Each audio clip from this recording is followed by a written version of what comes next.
that I'm really excited about is not only can this help people in early recovery, and by this, I don't just mean EABT, I just mean attachment work Mm-hmm. in general. Not only can it help people with treatment who've developed things like substance use disorder or other mental health conditions, it's been Mm-hmm. shown to be effective in a lot of different areas. It also can be a big prevention tool. I'm a big believer when I hear people say, when it comes to the addiction crisis, that we're not going to treat our way out of this crisis. It's going to take a combination of treatment and prevention both to get to where Mm-hmm. we need to go.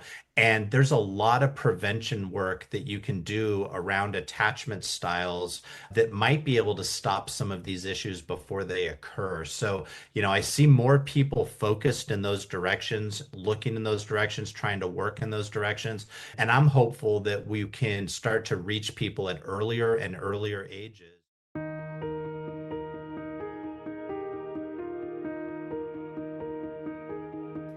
Welcome to the podcast Emotional Intelligence, your greatest asset and key to success. I'm your host, Dr. Jamie Carlaccio, coming to you from the Greater New Haven, Connecticut area. As an emotional intelligence, or EQ coach, I'm committed to helping people develop both emotional intelligence and mental fitness. That is, you'll come to regard problems as situations that help you learn and grow. EQ is a way of being and doing in the world that enables you to develop and sustain a positive relationship with yourself and others, at home, at work, and everywhere in between.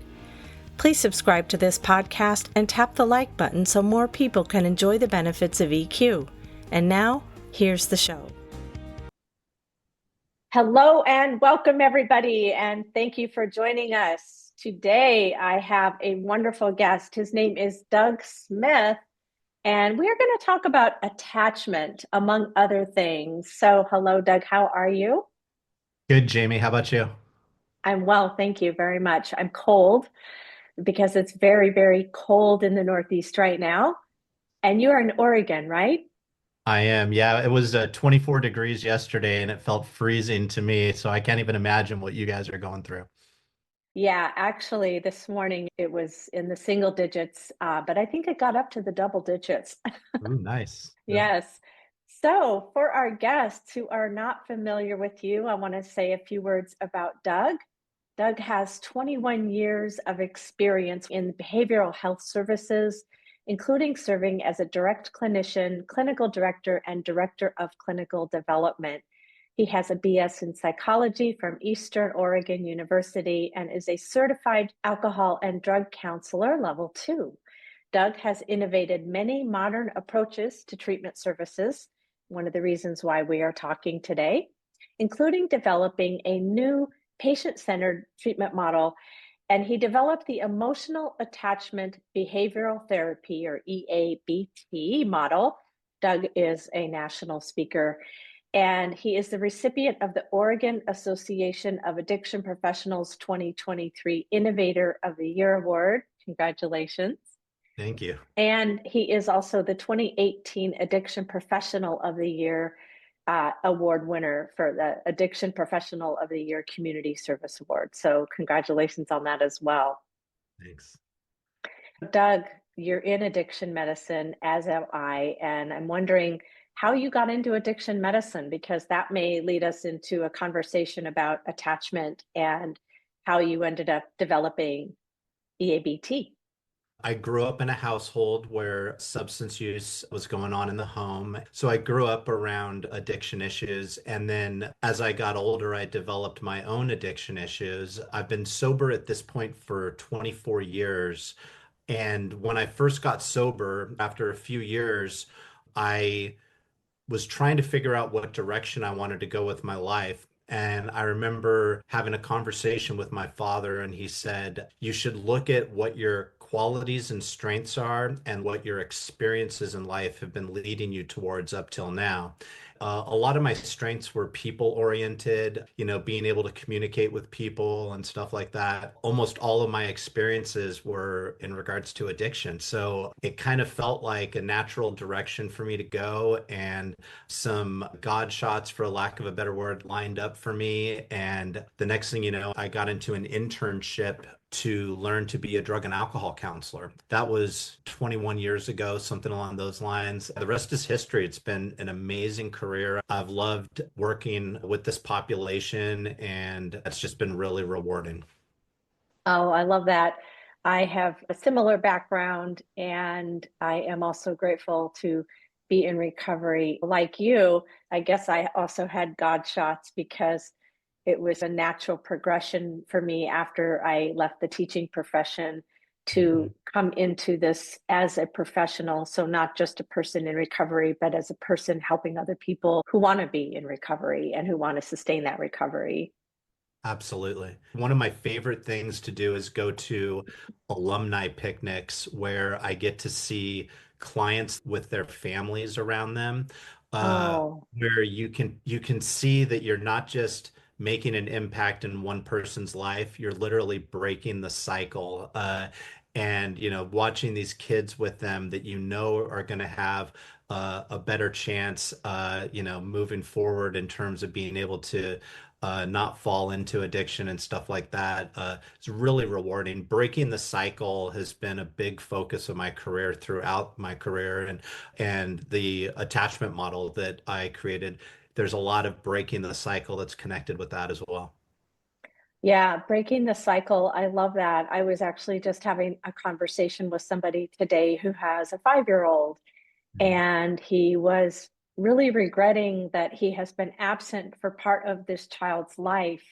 He's doing everything he can to reintegrate into his child's life because he wants to be the present father, not the absent father.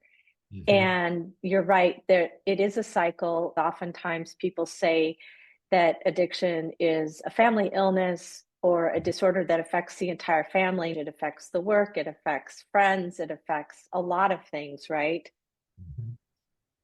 Yeah, and I know for So, me, one of the things I'm the most grateful for is my two kids have never seen me under the influence. I've worked with a lot of clients over the years that have a lot of guilt and shame in regards to stuff that they did during their addiction. And I'm no mhm, different during my addiction. There's a mhm. lot of stuff that I had to work through that I felt a lot of shame around. But I'm so grateful. I've seen people work through the guilt and shame of how they affected their kids. And I'm grateful that my kids have never seen me under the influence. And yeah, I go back in my family history, and there's a degree of breaking the cycle going on, which makes me feel really, really hopeful.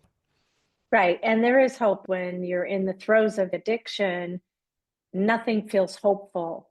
Mhm. But as I tell people, willingness is huge. If you are willing to do this, put in the work, have the difficult emotions, sit through the urges, make the phone calls, go to the rehab or go to meetings or do all the things that people do who are able to stay sober or dry or clean or however people like to describe it, it can be done.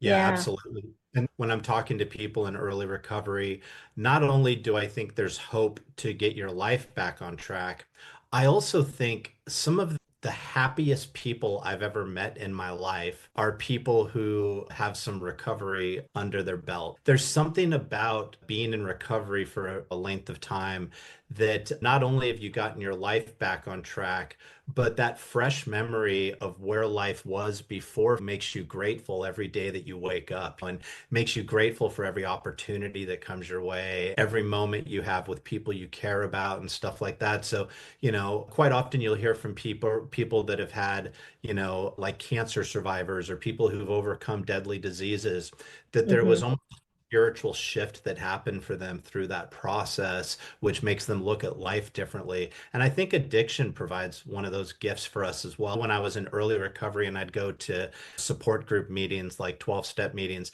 and I'd hear people refer to themselves as grateful recovering alcoholic or great, part of me was like, what do they even mean? But now it's like, I get what they mean because I've gone from being ashamed of my disease and being ashamed of what I did during my disease to being proud of my disease and proud of what I've overcome. And if somebody could tell me right now that I could go back in time and have never dealt with addiction, I wouldn't make that trade because I feel like it's made me the person that I am today. And it allows me to appreciate what's around me every day, which is cool. You said so many things there that I want to touch on. First thing is this idea of gratitude, and I certainly do actually introduce myself that way. When I go to an AA meeting, I say I'm a grateful recovering alcoholic. And like you, I couldn't believe it when I heard that in early sobriety. I'm like, how can you possibly be grateful for this? But after this many years, I have found that I am eternally grateful. I think of people who have suffered from addiction and are in recovery as people who've survived a shipwreck. And we are Right. all so happy to be alive that there's a special kind of camaraderie and a special kind of gratitude and a special kind of appreciation Mhm. because we know we've been through the fire, and there are lots of different kinds of fires that people walk through throughout their lives. This is just one kind of fire, but there is a special kind of gratitude for that. And it's being in the gratitude and then being willing to do what it takes. I heard from somebody in a meeting last week that she's a member of the No Matter What Club. And I thought that was so perfect, that no matter what, I won't take a drink or consume a drug today Yeah.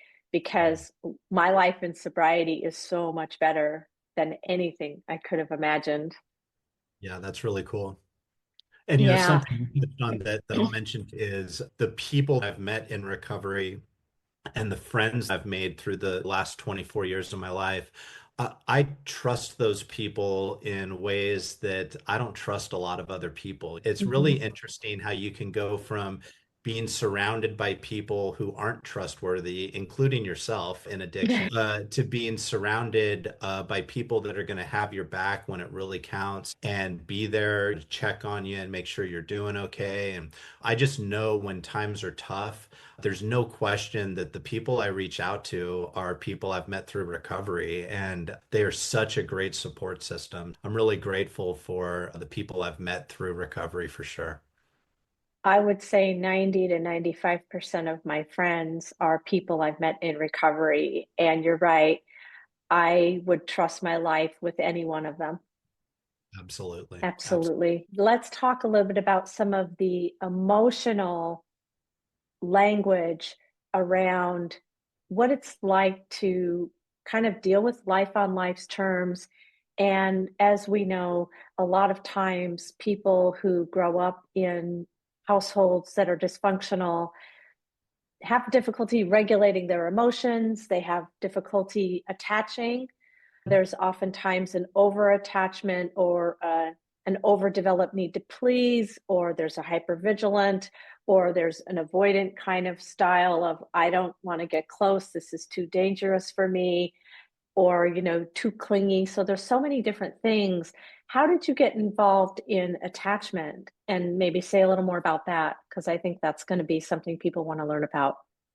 Yes, as a counselor who's worked in the field for a lot of years, one thing that was clear to me early on was the better connection I formed with the clients I was working with, the higher their success rate was going to be. And I also learned that when I was doing group therapies, the more connections I could form between the client and their peers in the group, the higher their success rates were going to be. So it was apparent pretty early that even though we work on all these different areas in drug and alcohol treatment, a lot of it kept coming back to how good the connections were between the individual and the people around them in terms of success rates for their treatment. And research has definitely backed that up to be true. It got me interested in attachment theory. And a lot of times with counselors, most counselors I've met are very interested and focused on attachment theory in general. Mm-hmm. Mm-hmm. But one of the things I'd noticed throughout my career is that even though there's a lot of focus on attachment theory, there's not really any accessible type of work that can be done by clients around it. As a person in treatment, you can do a lot of cognitive behavioral therapy work or dialectical behavioral therapy work. There's all these models that are readily available that you can get workbooks to work out of and do Right. exercises to Hmm. When it comes to attachment, there really isn't anything like that. And so that was a lot of my motivation where I wanted to create something that focused on attachment styles and how to build healthier attachment styles for yourself. And it made that work accessible to everyday clients. I also think this model came out in 2021. And it's probably not an accident that a year or so after the Yeah. pandemic hit, that this came out because in 2020, when the world completely changed on all of us, it really brought that home how important those connections were. I was working at a treatment center at that point. Suddenly, all the patients are wearing masks and they're 6 feet apart from each Mm, other. And you're just yeah. watching these connections get separated and how it's impacting their treatment level. And it just really brought home how important that aspect is. Yeah, and I want to capitalize on that for a moment because the connection part is absolutely essential. And what I see happening in people who have addiction, or even in other areas of life, addiction can be to a substance, a process like gambling or sex or shopping or who knows, internet. But what it is it's the connection. And as I have heard it referred to as a God-shaped hole, and Mhm. whether or not you believe in God is not the relevant part here, but there's some kind of source or higher being connection that we all have. I call it a spiritual umbilical cord. And what happens is people are looking for that connection and they're seeking it in the wrong places. They're looking for it in the bottle Yeah, versus the person.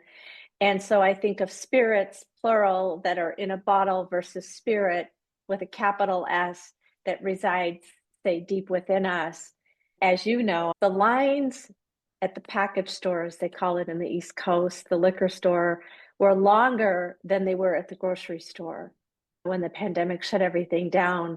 It's certainly something telling. People like that touching or shaking hands or fist bumping or the eye contact and the mouth and the smile and the I see you. I see you. I hear you. You are important. absolutely. And you were talking about that God-sized hole inside of people. One of the things with the attachment model that I developed, we look at attachment wounds from people's past, and then we look at Mm. what unmet needs are correlated to those attachment wounds, right? So let's say I grew up with a father that was really strict, and because of that, at times I didn't feel safe or I didn't feel secure. Those were unmet needs that correlated to that wound from earlier on in my life. What we do with our clients is we have them look at those wounds and what unmet needs are connected to it, Mm. and they identify what their top unmet needs are that stem from those areas of their life. And then we will ask them, look at that list of unmet needs and think about the first time you used your drug of choice. How many of those needs were being met in that moment for you? And what you see with these guys is a light bulb go on. For the first time, they really realize how their addiction is connected to a lot of these attachment-based issues that took place earlier in their life. Wow, I love that. That makes complete sense. Attachment issues are huge. So, can you say a little bit about the kinds of attachment styles Sure. that people typically have, and then maybe how to work to heal some of those? Yeah, so there's four attachment styles. The first one is secure attachment, which is the only one that's under the secure category of attachment styles. With secure attachment, that usually means you're able to connect with people pretty easily. You're able to open up to people, trust people. You're good when you're alone. You're good at setting goals and working towards achieving them, all of those sorts of things. There's then anxious attachment style, which is one I'm very prone towards. When you were talking earlier, Jamie, about being overly connected to things and emotionally dependent almost on things, that's a lot of the anxious attachment style. With anxious attachment, it's almost like you don't know who you are if you're not around other people. So you're really Yes. good at identifying other people's emotions, You need constant reassurance and validation to feel okay about yourself. You don't do very good when you're alone. It's almost like if you don't know how to chameleon yourself to the people around you, you get really uncomfortable in those situations. And there's a lot of correlations in the research I've done between anxious attachment and what we talk about with codependency Mm, in the SUD field. It's a lot of putting other people's needs before your own, struggling with self-esteem and your sense of self and some of that sort of stuff. Then there's avoidant attachment. And like you had mentioned earlier, that's the one where you put a wall up and you don't connect with anything or anybody. So you don't trust anybody. You don't want to open up to people. You might let people have surface conversations, but if they try to get any deeper than that, you're going to back away. Quite often, people with avoidant attachment style can be really successful in their careers and come off as very confident, be good at public speaking and stuff like that. But if people try to get close to them, that's when the wall comes up for them. And then the last of the four attachment styles is called fearful attachment style. Um, mm, and that one is that hypervigilant one you were talking about earlier. You can go from one extreme to the other. So you can be really clingy at some points and then put up a wall at some points. You can be really hypervigilant. You can have a really tough time regulating your emotions. And a lot of that with fearful attachment style stems from growing up in traumatic environments or environments that felt really unsafe. So you have kids that just learn to walk on eggshells constantly, and they're just trying to do whatever they can to protect themselves in those situations. In regards to what you can do to work on these attachment styles, there's a lot of different things you can do. Therapists have been working on this stuff for a while, and one-on-one therapy, there's great work that therapists do around attachment styles. I've seen EMDR therapy work really well with attachment-based issues. What I wanted to do with EABT is make it more accessible to everyday people. With EABT, what people do is they identify their attachment styles. There's a quiz that they take to learn what their attachment styles are. And and we if will include that quiz in the show notes so other people can take the quiz and find out, like, oh, that's why I'm that way. And then after they identify what their attachment styles are, they start to look at their insecure attachment styles, their insecure characteristics that most impact them in their life. It's about gaining awareness. Part of emotional intelligence is self-awareness. And so Right. much of EABT is building up self-awareness. We want people to understand better why they react to things in their world the way that they do, right? So when I'm alone and my anxiety goes through the roof and I never know why that is, we want people to start to be able to understand why that happens. They can connect the dots and learn this is why I respond these ways in these situations. So it's gaining a lot of self-awareness around that. And then it's starting to learn coping skills so that you can respond to these things differently.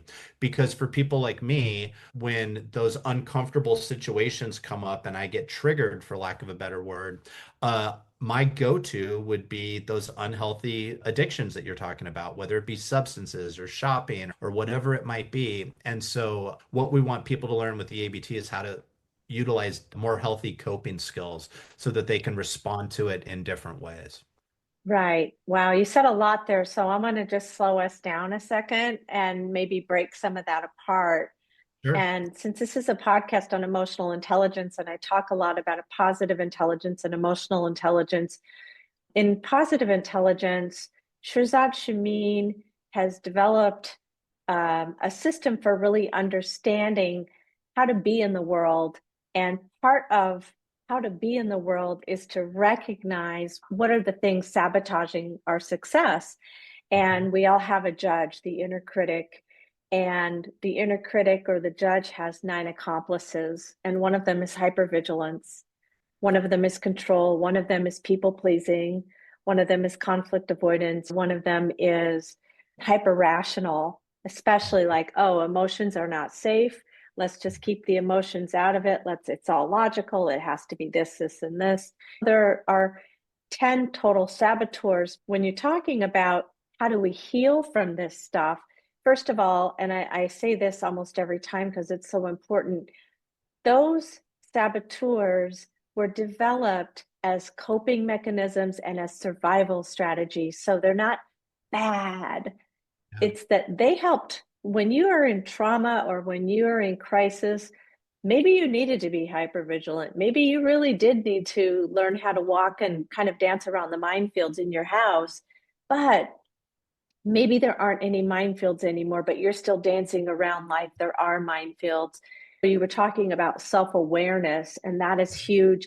But as you said, it's not just self awareness, just the first piece, right? It's now, what do I do with this information? How do I develop different strategies? We talk about in positive intelligence these sage powers.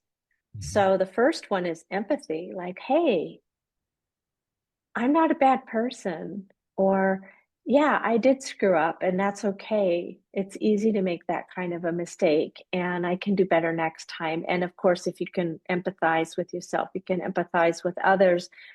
But the other ones are also important. And one of them's explore. And so this goes to your point about looking at, here are my attachment styles, here are my character defaults. Let me Mhm. explore, why did I react that way? Why did I try to push that person away? Or why won't I accept a compliment? Or why do I shut down every time I get into an intimate relationship and it gets a little bit too cozy for me, right?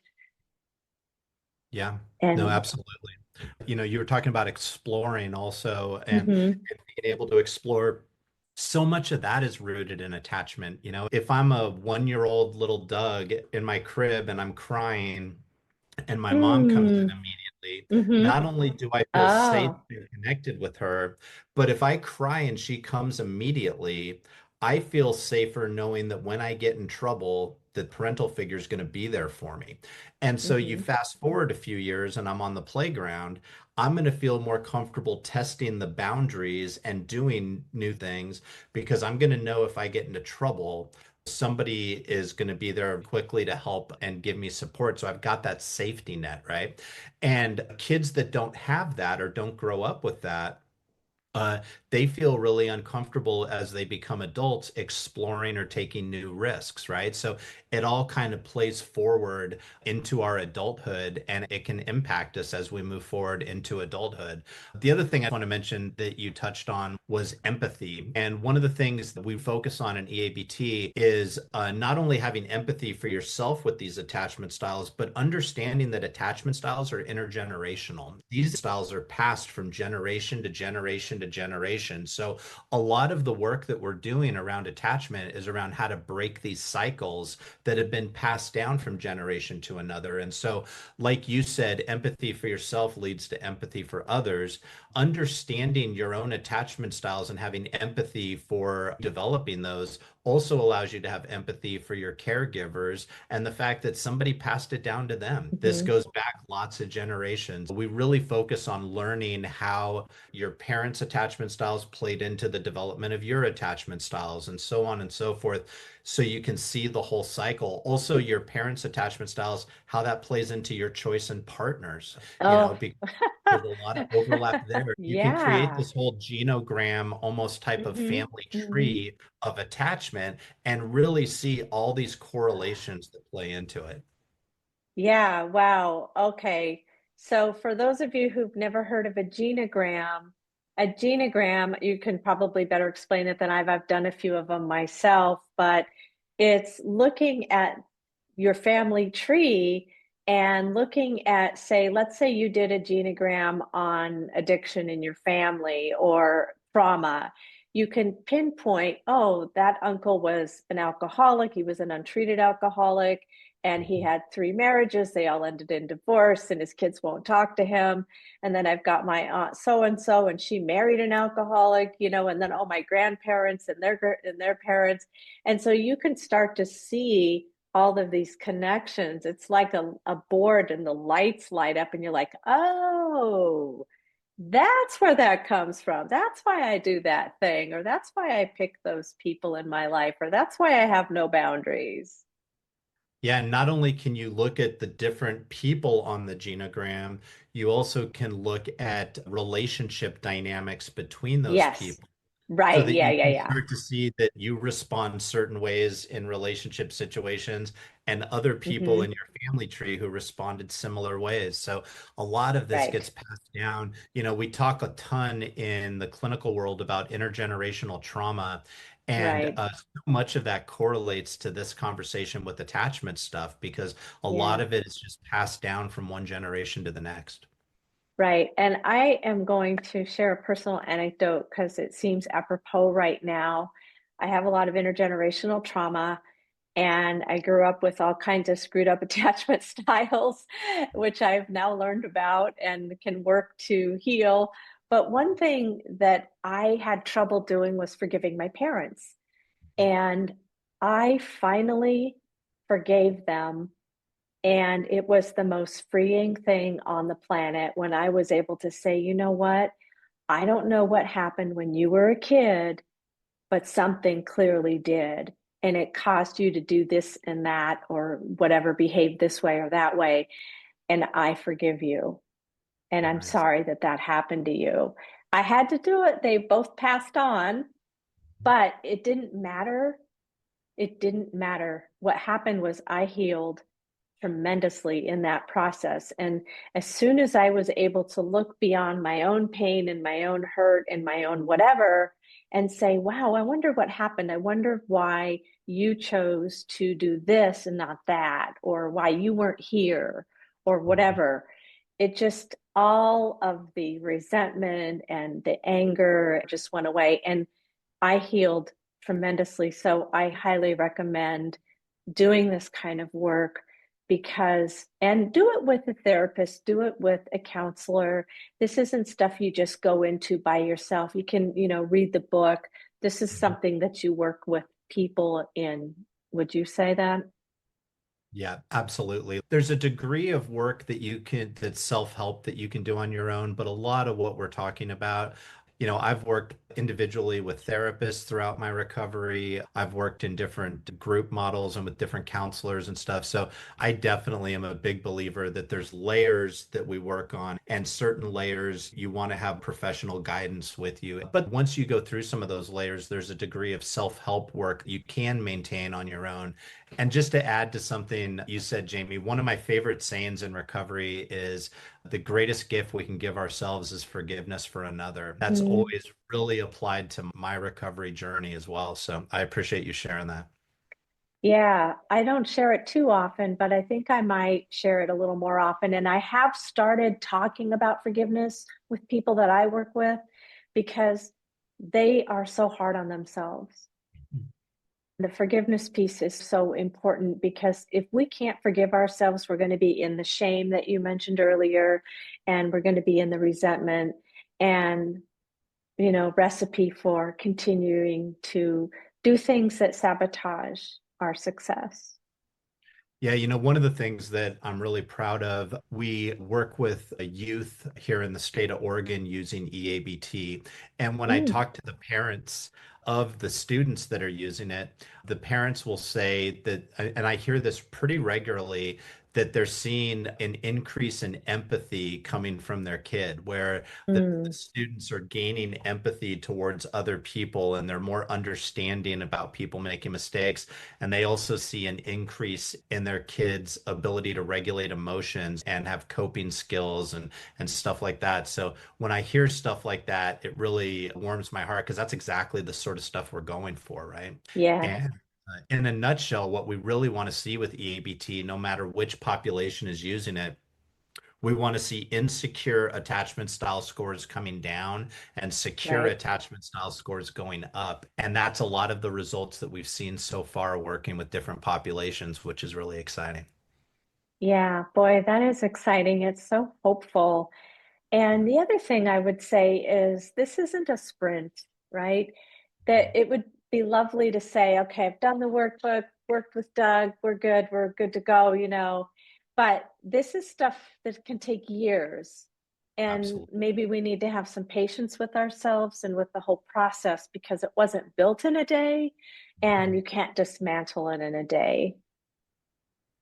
Yeah, no, absolutely. I completely agree with that. I look at it like layers a lot of times, you know. I think there's times like in early recovery, we're getting certain things off of our chests quickly can be really helpful. And then there's other work that's going to take longer and it's going to take years. And so knowing when to push yourself and when to pace yourself is really important. So yeah, it's a difficult balance for sure. Right. I think, the impetus is I want to get better. I want to feel better. I want to just get better. I want to put it all behind me. But it isn't as simple as that because humans are complex.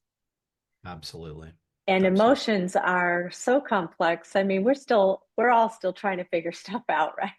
You Yeah. know, the philosophers from 5,000 years ago. I mean, read the Bible, like some of the Hebrew scriptures over 5,000 years old, and they were still trying to figure stuff out. And they didn't have EABT then. They might No, have needed it. absolutely. Absolutely. The other thing I'll mention really quick that I'm really excited about is not only can this help people in early recovery, and by this, I don't just mean EABT, I just mean attachment work in Mm-hmm. general. Not only Mm-hmm. can it help people with treatment who've developed things like substance use disorder or other mental health conditions, you know, it's been shown Mm-hmm. to be effective in a lot of different areas.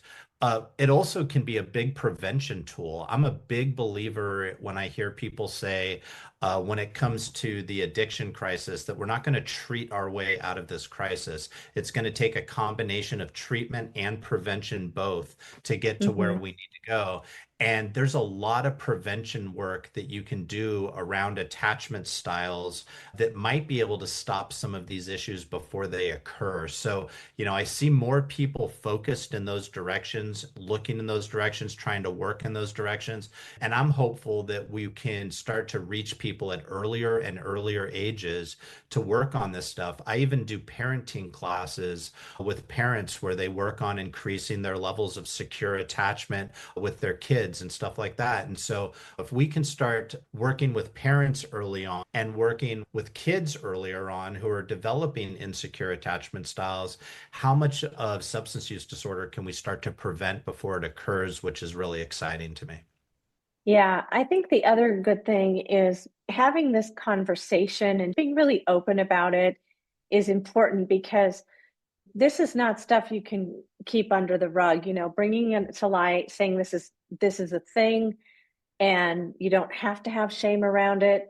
You do have to deal with it and you have to own it and you have to take responsibility for things that you may have done or not done that you should have or shouldn't have done. But really, it's having the conversations and then saying, now we can prevent it, we can heal, we can move on, we can make different choices. And, part of emotional intelligence in reframing the way we think about the world, the way that we think about ourselves and others, and then behaving differently. And that involves resilience, it involves the ability to accept your imperfections and say, okay, I screwed up. And the other thing I wanted to go back really quickly, you know, with the trajectory of learning, we may do some really great work and then we may fall back a little bit, right? We Mhm. may regress a little bit. That doesn't mean we've lost everything. There's Yeah. this, there's, it's like this. Growth is always like this. It's never just all one way. Yeah, it's And kind so of that don't two say, oh, steps it doesn't forward. work. Yeah, it's kind of that two steps forward, one step back type of mentality. So, yeah, it definitely does not seem like it's a perfect trajectory where we're just moving the same direction. And I kind of look at it like those dips allow us to Mhm. learn more parts of ourselves for the next layer that we need to work on. So, you know, I think I try to look at it from almost a Zen perspective where it's like without this, you wouldn't have this, you know. And I think the biggest strength is being willing to look at yourself openly and honestly and see what you can continue to improve on and also find joy in that path, you know, find joy in it's about the process, it's not about the destination, and being able to enjoy the fact that you're working on yourself. I am not a perfect parent with my kids, but when I Neither make am I. mistakes, I try to own it, right? Like I try to do Yeah. things a little bit differently than what I saw when I was a kid. And that's not trying to be negative towards my parents. They want each generation to do better than what they did as well. I think the natural tendency is to want each generation to get a little bit better. And so being willing to look at yourself and how you can improve is really, really important. Yeah. And again, going back to the willingness to do the work, and it Yeah. isn't easy and it's not always comfortable to have to look in the mirror. In the AA Big Book, one of the first things that Bill W. talks about in doing that fourth step, quote unquote, moral inventory is he likens it to taking an inventory at the store. When you've Mhm. got a bunch of stuff on the shelf and some of it doesn't work, it's defective merchandise, get it off the shelf. It's not going to sell, you know? And so you take the stuff off the shelf that's not working or is defective or whatever, and you see what is working. So the other thing is, right? And again, this goes back to loving yourself, forgiving yourself, accepting yourself, that try not to make this into a an excavation of all the things that you've ever done wrong in the world or all of the things that are quote unquote wrong with you, because ultimately, as I say, there's nothing wrong with you. We are all perfectly imperfect human beings. And as I like to say, we are beautiful, beloved children of a beloved creator. And, we've all got cracks and places, but, if you have a crack, then there's a little bit of light that can get in, right? Absolutely. Yeah, it's, your biggest weaknesses are your greatest strengths in disguise. I remember being told that early in recovery. It's not just a question of overcoming my weaknesses, it's a question of understanding that those are actually my biggest strengths. They're just hiding, having that type of attitude towards it. And you're right, you got to take it at a certain pace and be kind to yourself as you're going through it. And all that stuff is extremely important. Every time I do a class or a group or whatever, I just commend people for being there and wanting to do the Mm-hmm. work because that's a bigger step than a lot of people would be willing to do. And so having that willingness to be open and honest with yourself, but also be kind to yourself at the same time, be understanding that you're not going to be perfect in any of these areas. Right. I just had a conversation with somebody about perfection, and I just don't even believe it should be in any book. Yeah. It shouldn't be in the dictionary because we have this sort of ideal that we somehow think we need to achieve, and none of us ever does achieve Yeah. it. So, Well, you and know, and let's take it a step further. If I'm honest with myself, my perfectionism is a direct correlation to my anxious attachment style. The mm, reality I need constant reassurance from people around me that I'm good enough because I don't feel like I'm good enough. That's been some throughout all my recovery is my self-esteem, right? And mhm. so, and that's improved over the course of my recovery. It's gotten a lot better, but it's still a work in progress, just like all the other areas. And so the reality when it comes to perfectionism is I think I have to do stuff perfectly and better than other people to get the same level of respect that the average person might get. And, you think about all the ways that leads to burnout and not taking care of yourself and all those sorts of things. So it's really interesting how a lot of these things that we focus on in recovery, whether it be procrastination, perfectionism, all these character areas that we try to work on, they're all correlated to the attachment stuff, which is really interesting. Yeah, it is. And just going back to close the loop here, because we need to wrap up. The idea of perfectionism, you said it leads to burnout. And Mhm. I would just say it's exhausting trying to achieve some kind of ideal that we've maybe set for ourselves that is artificially high or impossible. Mhm. And you're right, we're kind of running like a hamster on a wheel, and we're never going to get wherever we're trying to go. And also, that kind of vibe doesn't sit well with other people. They're like, oh gosh, she's going to judge me if she has these high standards and I'm not even close to meeting those. And I'm guilty of living with that kind of perfectionist. If I'm not this, then I'm not good enough, right? If I don't get an A, then I must not be good enough at all. Yep. And that kind of rubs off on people, even if we don't think it does. I'm here to tell everybody who's listening or watching, it rubs off. People notice. Absolutely. Yeah, no, you'll see it, I see it at times with my kids where their grades have to be to a certain level. And when I see Mm. it, it's like, oh, that's not what I want. But we can unintentionally pass this stuff down, which definitely affects the people around you. When I was supervising teams of people, my perfectionism would create a lack of self-care for me, which would role model a lack of self-care to those guys as well. And thankfully, a lot of them were better about it than I was, but still, it's like it does rub off on the people around you. Something my therapist would always say to me that has really stuck with me, he would have me use, and you talked about good enough, he'd have me use the word enough in my vocabulary a lot. And he would say, instead of saying, have I gotten all my work done before you leave for the day, say, have I gotten enough work done for today? Instead of saying, did I get this project exactly the way I want it? Did I do good enough on this project to feel good about it? It was interesting how challenging it was for me to incorporate that word enough into my vocabulary because I'm kind of that black and white thinker, right? Where it's either all or nothing. And it would kind of bring that middle ground in, which was really helpful to me. Yeah, I had a therapist who made me say out loud to myself on the way to wherever I was going, it's okay if I make a mistake today. I had to say it out loud. And it was a Good for good exercise because as soon as I could hear myself say that, I did give myself permission to relax. you. But I know it may sound silly, but it is important, just little things like that. Absolutely. Absolutely. Yeah. And so earlier, you and I were talking about a song that resonates with you. I like songs that remind me of where I come from because that makes me appreciate where I am. And so Mhm. there's a song by Green Day that I like a lot called Wake Me Up When September Ends. That song always resonates with me because it reminds me of where I've come from in my life. All right, let me pull it up and play a snippet of it. Summer is coming past. The innocent can never last. Wake me up when September ends. Like my father's come to pass.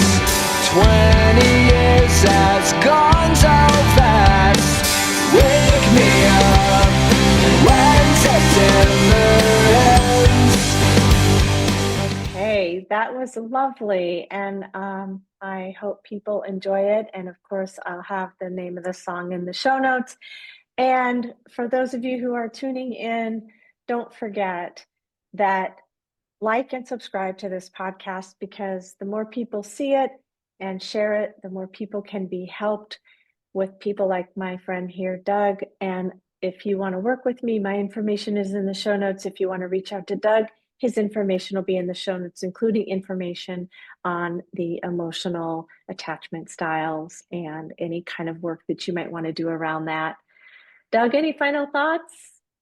No, it's been a pleasure spending some time with you, Jamie, and thanks for inviting me to take part. I am so grateful for you. I'm grateful to know you. And thank you, everybody. And until next time, we'll see you at the Emotional Intelligence Gym. Bye.